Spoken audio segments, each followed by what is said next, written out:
আমার আল্লাহ যখন কাউকে পাকড়াও করার সিদ্ধান্ত নেন, খোদার কসম খেয়ে বলি, দুনিয়ার সমস্ত শক্তি মিলে আমার আল্লাহর হাত থেকে তাকে রক্ষা করার উপায় না।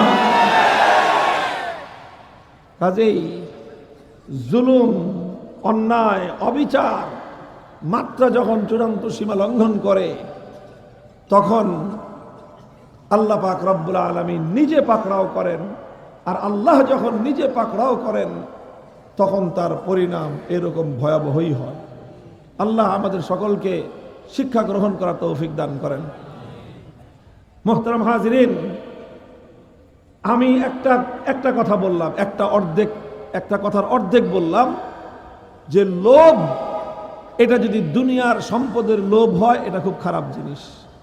দুনিয়ার ক্ষমতার লোভ হয়, এটা খুব খারাপ জিনিস। ক্ষমতার লোভ, সম্পদের লোভ মানুষকে ধ্বংস করে ছেড়ে দেয়।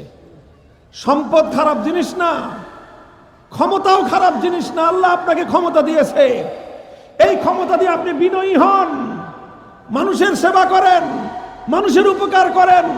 যতটুকু পাওয়ার আল্লাহ আপনাকে দিয়েছে, সেই পাওয়ার দিয়ে মানুষের উপর অহংকার করতে যেন না। সেই ক্ষমতা দিয়ে মানুষের অধিকার কেড়ে নিতে যেন না। সেই ক্ষমতা দিয়ে মানুষের অন্যায়ভাবে মানুষের সম্পদ, মানুষের ইজ্জত লুণ্ঠন করতে যেন না। সেই সম্পদ দিয়ে আপনি মানুষের উপকার করেন, সেই ক্ষমতা দিয়ে মানুষের উপকার করেন। এই ক্ষমতা এবং এই সম্পদ ভালো জিনিস। খারাপ হলো সম্পদের লোভ, আর ক্ষমতার লোভটা হলো খারাপ। সম্পদ খারাপ না, ক্ষমতাও খারাপ না, খারাপ হলো সম্পদের লোভ আর ক্ষমতার লোভ। এটা হলো খারাপ দিক বললাম। আবার এই লোভ খুব ভালো জিনিস, যদি লোভটা হয় আল্লাহমুখী। লোভটা হয় কোনমুখী? আল্লাহমুখী লোভ যদি হয়, কল্যাণের লোভ, ভালো করার লোভ, আখিরাত কামাই করার লোভ, নেকি কামাই করার লোভ, সওয়াব কামাই করার লোভ যদি কারো মধ্যে থাকে, এই লোভ এটা অতি কল্যাণকর, অতি মঙ্গলময়। আল্লাহর পয়গম্বর ইরশাদ করেছেন, হাদিসের মধ্যে এসেছে, লা ইয়াশবা'আল মুমিনু মিন খাইরিন হাত্তা ইয়াকুনা মুনতাহাহুল জান্নাহ।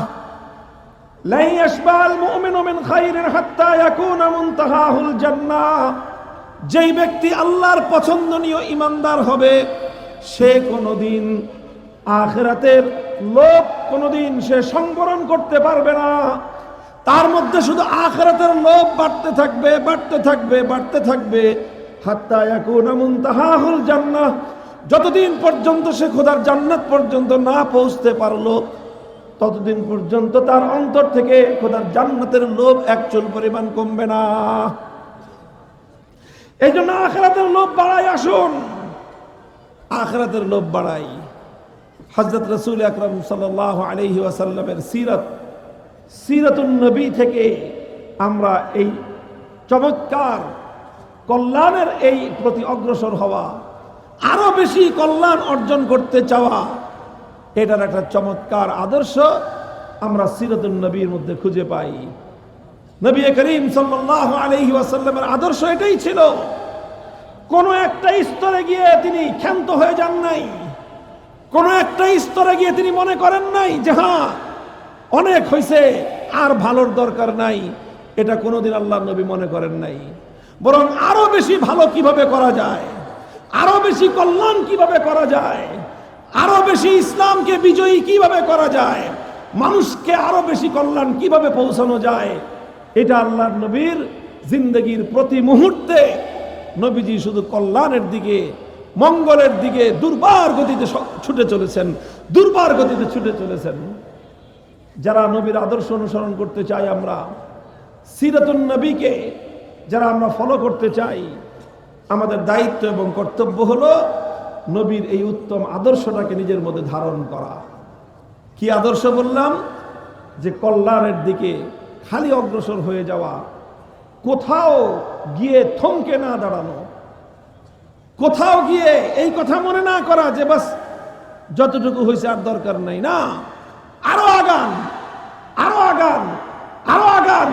যতদিন পর্যন্ত জান্নাত পর্যন্ত গিয়ে পৌঁছতে না পারলাম, ততদিন পর্যন্ত মুমিনের চলার গতিতে কোনো স্থিরতা নাই, মুমিন কোথাও গিয়ে থমকে দাঁড়াবে না ইনশাআল্লাহ। রাজি আছেন? রাসূল আকরাম সাল্লাল্লাহু আলাইহি ওয়াসাল্লামের পবিত্র সিরাত থেকে আমি এর কয়েকটা দৃষ্টান্ত দেখাই।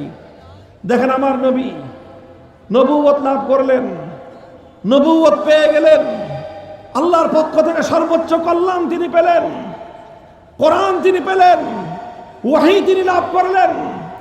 ওহী, কোরআন, ইসলাম তিনি পেয়ে মনে করেন নাই যে বাস আমার তো সব কিছু পাওয়া শেষ, আর কিছু করার নাই, এমন মনে করেছেন না। আল্লাহর নবী এই ওহীর দাওয়াত নিয়ে, ঈমানের দাওয়াত নিয়ে, তাওহীদের দাওয়াত নিয়ে আল্লাহর নবী মানুষের দুয়ারে দুয়ারে ছুটে গিয়েছেন। কথা বলে ঠিক কিনা? তিনি ক্ষান্ত হন নাই, ক্লান্তিহীন ভাবে পথ চলেছেন, মক্কার মানুষের কাছে কাছে গিয়েছেন। পবিত্র মক্কায় এমন কোন মানুষ খুঁজে পাওয়া কঠিন হবে যেই মানুষের কাছে আল্লাহর নবী একবার, দুইবার, শতবার, হাজারবার ঈমানের দাওয়াত নিয়ে না গিয়েছেন। প্রত্যেকটা মানুষকে আল্লাহর নবী ঈমানের দাওয়াত দিয়েছেন। দিতে দিতে দিতে দিতে 13টা বছর তিনি মক্কার মধ্যে কাটালেন। কিছু মানুষ ঈমান গ্রহণ করলো, আর অধিকাংশ মানুষই তারা ঈমানকে প্রত্যাখ্যান করলো।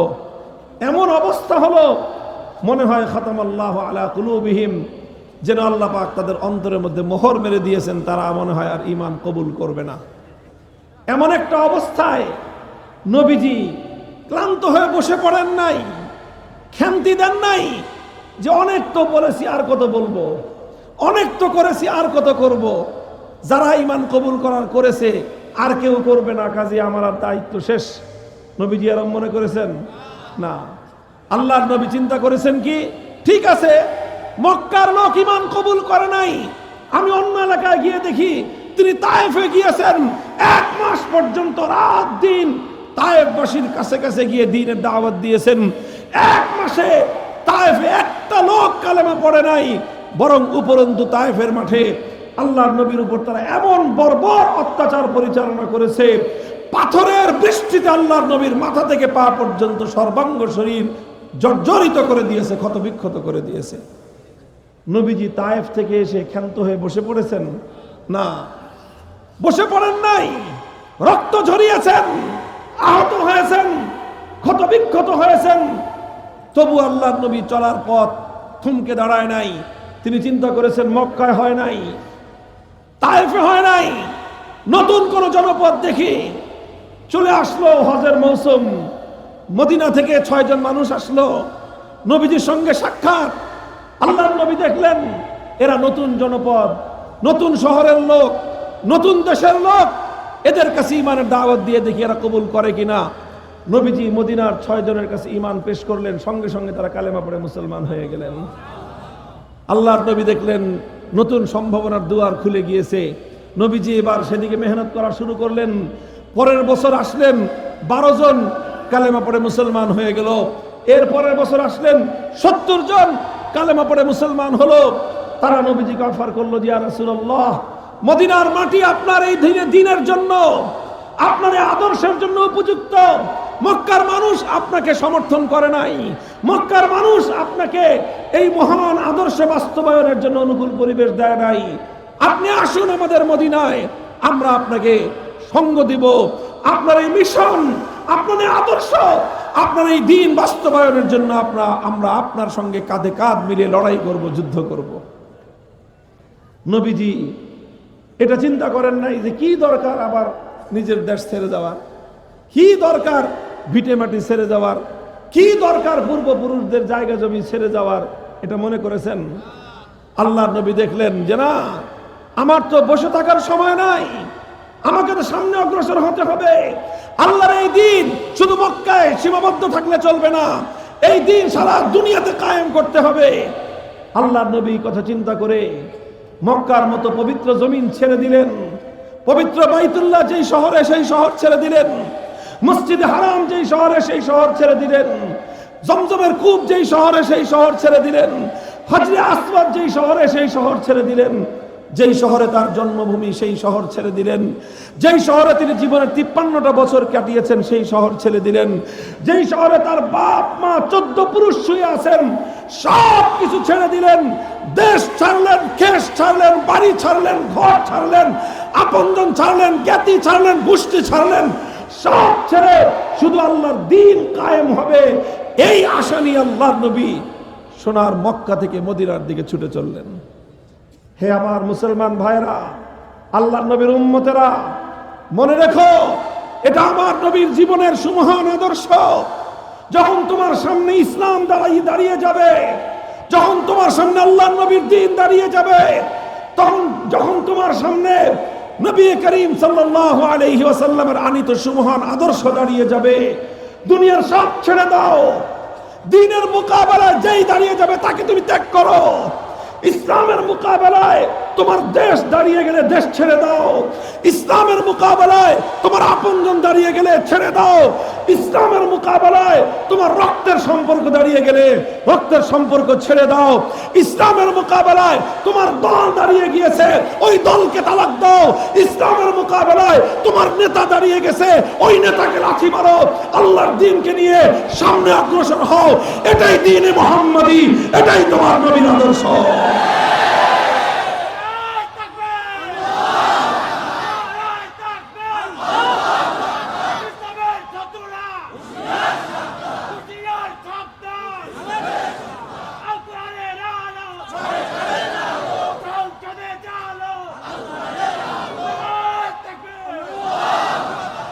নবীজি মদিনায় গেলেন, মদিনায় গিয়ে একটা নতুন পরিবেশ পেলেন।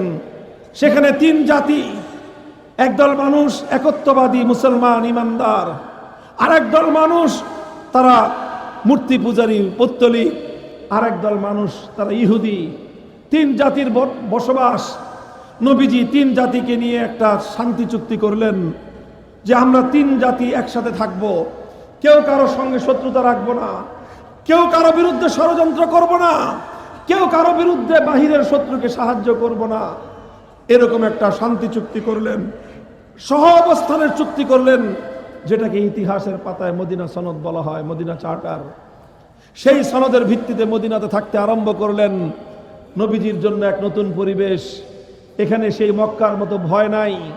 মক্কার মাটিতে আল্লাহর নবী নিজে যখন নামাজ পড়তেন, কখনো আবু জাহাল পেছন দিক থেকে এসে গলায় গামছা পেঁচিয়ে আর নবীজিকে শ্বাসরুদ্ধ করে হত্যার ষড়যন্ত্র করত।